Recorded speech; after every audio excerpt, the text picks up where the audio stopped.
Welcome to This Week in Otolaryngology. This week we're covering 10 notable papers spanning innovations in head and neck surgical management, patient-centered oncology care, and new frontiers in otology and pediatric airway management. Let's dive in. We begin this week with innovations in the diagnosis and surgical management of head and neck disease, particularly focusing on the parotid gland. For decades, fine needle aspiration has been the workhorse for diagnosing parotid masses, but its limitations, especially high non-diagnostic rates, are well known.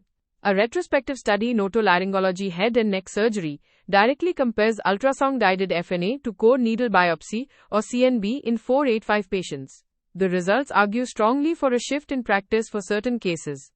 CNB demonstrated significantly superior sensitivity and accuracy for detecting malignancy, with an accuracy of 86%, compared to just 69% for FNA. It was also better at providing a specific tissue diagnosis, which is crucial for surgical planning. Importantly, the non-diagnostic rate for CNB was only 5%, a quarter of the 20% rate seen with FNA.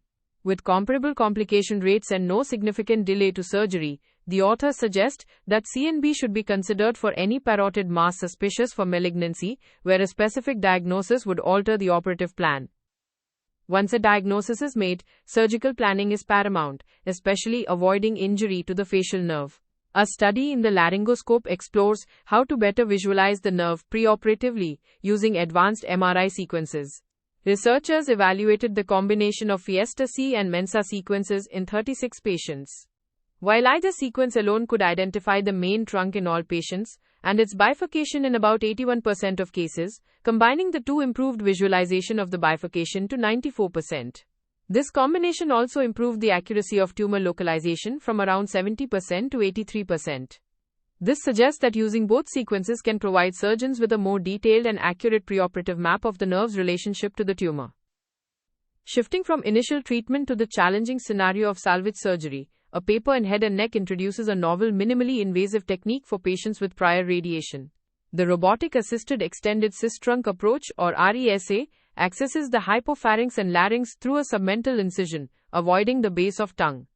In a series of 10 patients, including both organ preservation surgeries and total laryngectomies, the approach was feasible and achieved clear margins in all cases.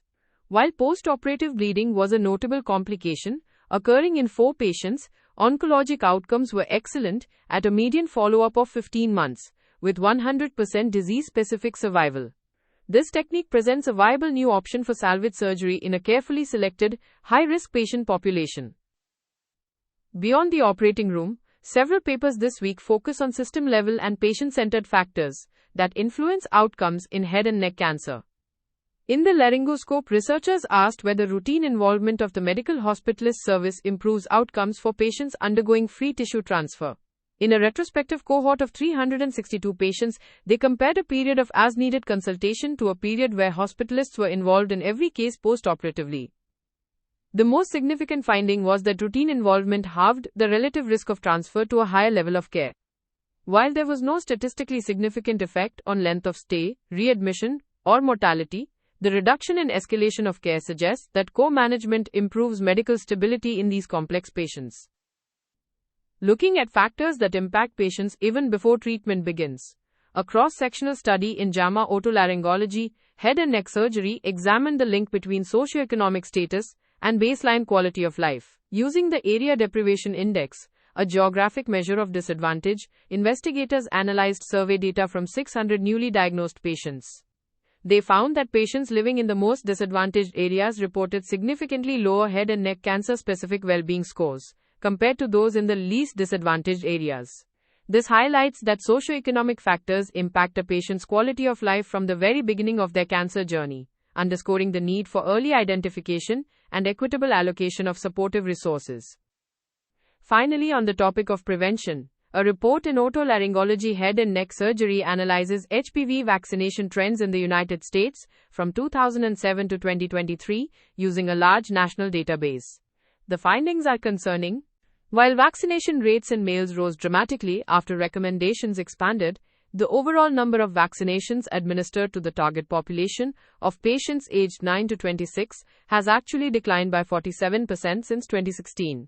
This is despite the formal addition of head and neck cancer prevention as a vaccine indication in 2020. The data also show a diversification of providers, with family medicine and primary care playing a larger role alongside pediatrics. These trends suggest that current public health messaging may be failing and that otolaryngologists have an important role to play in educating patients about HPV vaccination for cancer prevention. In otology, 2 studies pushed the boundaries of cochlear implant technology and safety. A paper in the laryngoscope directly challenges a long-held contraindication, the use of monopolar electrocautery in CI recipients. In a live animal model, researchers implanted 12 devices into 2 pigs and applied 50 watts of coagulation cautery for 20 minutes at varying distances from the device. They found only modest temperature changes at the scalp and round window, with no significant effect of time or distance. Most importantly, post-explant analysis of the devices showed 100% device integrity, with all units passing the manufacturer's in-depth analysis. This controlled experimental evidence provides strong support for revising current guidelines, suggesting that monopolar cautery can be used safely in CI patients. For patients with an ossified cochlea, where complete electrode insertion is impossible, a paper in Otology and Neurotology describes a novel surgical adjunct. The technique involves placing the standard extracochlear ground electrode into the cochlear apex, in addition to the partially inserted array. In 3 patients with complex ossification, this apical ground placement was safe and feasible. By adjusting device programming to use this new ground, clinicians were able to modulate the intracochlear current, augment sound perception, and improve patient performance. This approach offers a new way to expand the functional stimulation field in these difficult-to-implant cases. Finally, we turn to the pediatric airway. A critical question for infants with severe bronchopulmonary dysplasia, or BPD, is the impact of airway interventions on neurodevelopment. A retrospective study in the laryngoscope reframes this risk by comparing 25 tracheostomy-dependent BPD infants to 50 matched non-tracheostomy controls. The analysis revealed that tracheostomy status itself was not independently associated with worse cognitive or motor outcomes. Instead, the total duration of intubation was the key predictor. Infants intubated for longer than 50 days had significantly lower Bayley cognitive and motor scores. This finding suggests that it is the prolonged intubation, not the tracheostomy, that is associated with developmental delays, and raises the important clinical question of whether earlier tracheostomy could potentially improve long-term neurodevelopmental outcomes by reducing time on the ventilator. And briefly, in allergy diagnostics, a paper in Rhinology reports on the development of an artificial intelligence model to support the automated readout of skin prick tests. The goal of this technology is to standardize the procedure and reduce the operator-dependent variability that can affect the accuracy of this cornerstone diagnostic test. If you only have time for one paper this week, make it the study on cochlear implants and electrocautery in the laryngoscope. This live animal model provides compelling direct evidence that monopolar cautery does not damage the implant, a finding that contradicts long-standing manufacturer warnings and could immediately change practice in operating rooms worldwide. Here are the key takeaways from this week in otolaryngology. First, for suspicious parotid masses, consider core needle biopsy over fine needle aspiration. It offers superior diagnostic accuracy for malignancy and a much lower non-diagnostic rate without increasing complications or surgical delay. Second, in head and neck free flap reconstruction, routine post-operative co-management with a medical hospitalist service can significantly reduce the risk of a patient needing transfer to a higher level of care.